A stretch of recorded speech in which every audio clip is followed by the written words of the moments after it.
Hi everyone, this is Hillary, the marketing mom. So the live that we just did really came out bad, and I did not know that we had a lot of feedback coming in on the stream because I could not pull it up on my phone to view.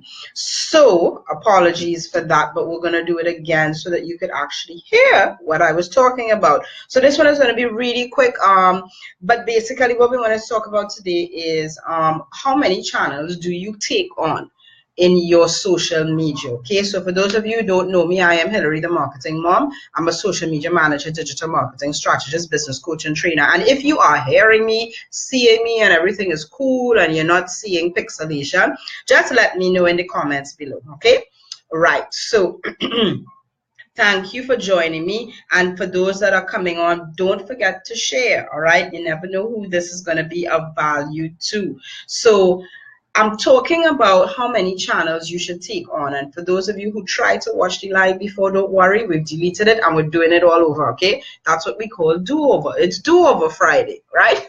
So anyway, as I was saying, right, I'm a social media manager, and with one of our clients, we actually manage, like, I think it's about 10 channels, right? So we're talking Facebook, we're talking, thank you, Jay.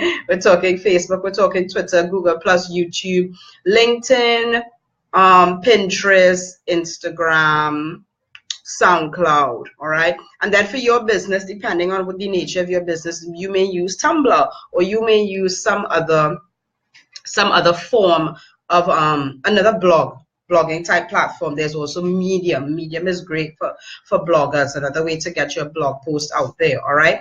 But so you're a small business owner, all right? And this is what, happened to me when I just got started. You're a small business owner, you've got finances to take care of, you've got the product to deliver, you've got the product to create sometimes.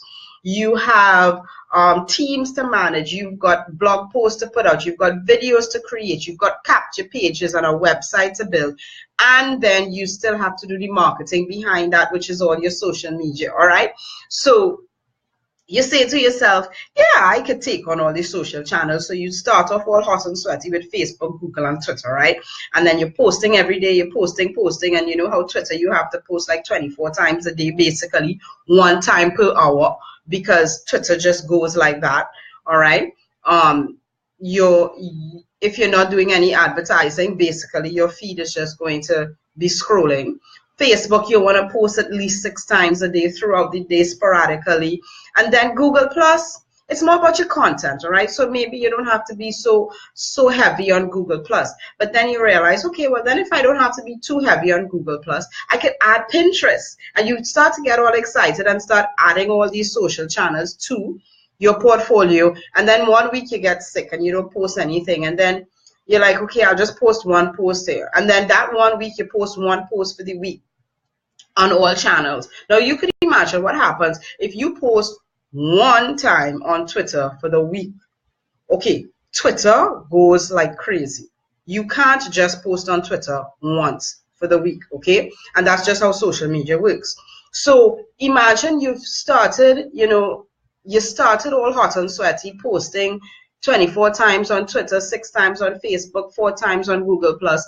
And then all of a sudden, you just can't seem to keep up. You can't find content. You can't find anything to share. And then because you're looking for stuff, you've fallen behind on your blog posts, on your content creation, on your videos.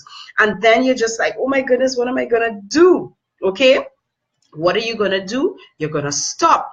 And then when you stop and you try to catch up on all the other activities, you've got a lull in your social media. And guess what? Social media penalizes you when you stop. Did you know that? Because once you stop, you've got to start the momentum going again. It's just like, when you have an old car sitting down in the yard for a while and you got to put the oil on tires and all of that stuff and try to crank it to get everything moving again. Well, it's the same thing with social media. And it takes a lot more effort to get things rolling again after you started and stopped, all right? You've got to keep moving with social media. And that's why, when we, in our communities, in our Elite Marketing Pro communities, we tell people, pick one, stick with one, get good at it. then move on to the next. Because what happens, and I've seen this time and time again, the engineer in me, when you start to get good at one thing, you start to process this out. And this is how I was able to become a social media manager to begin with, because of the processes. All it takes is a process. Look at your marketing as a business process. And then you're going to be able to implement that process. Now, that's what I do with a lot of my clients and a lot of my students. We develop that system and that process for you to follow. So if it's something that you want to get into, understand, and be able to implement for yourself, or have somebody do it for you, just click on the link in the description. It's HilaryDeFreitas.com/strategy. Trust me, managing social media can get a little daunting because you have to be there every day. You can't stop, all right, whatever your process is. So what I tell people is, if you could only post once a day, don't post. If you know that on your sickest day, the day that you can't do anything, all you can do is post one thing a day, then that's what you should do for a year. Just post one thing a day for a year and get consistent at that. Because guess what? Marketing could get boring. Okay? When I say boring, I don't mean in terms of the message and all that stuff. What I mean is the day-to-day actions of marketing can get boring for some people, but it's a system, it's a process, and it's something that you've got to do day in and day out. Because if you stop doing it, people are going to stop seeing your business, stop seeing what you have to share with them, what solutions you have to offer them, and then guess what? They're going to go to your competitors. It's as simple as that. All right? Out of sight, out of mind. Sometimes I've heard my mother say that to me for years, out of sight, out of mind. I finally understand it. Walmart is never out of sight. Amazon is never out of sight. It's like right now, if I go in my email box, I'm sure today, on this day only, I have 4 emails from Amazon. Out of sight, out of mind, you're never going to be with Amazon. And that's why people always go. The go-to for online purchases of anything is Amazon. Why? Because they're always in your face. So if you want to be the go-to for whatever service, product, whatever it is that you're offering, you have to be at the forefront of people's minds. Your brand, your image, everything has to be there, okay? So again, if you want to work with me in developing that strategy, I've got a couple of solutions for you, but we need to know what you do, how long you've been doing it, and what are your goals? What really are your goals in your online marketing strategy, okay? So click on the link in the description of the video. I've got it this time, HilaryDeFreitas.com/strategy, and schedule your session with me. I got to know a little bit about you before we schedule that session.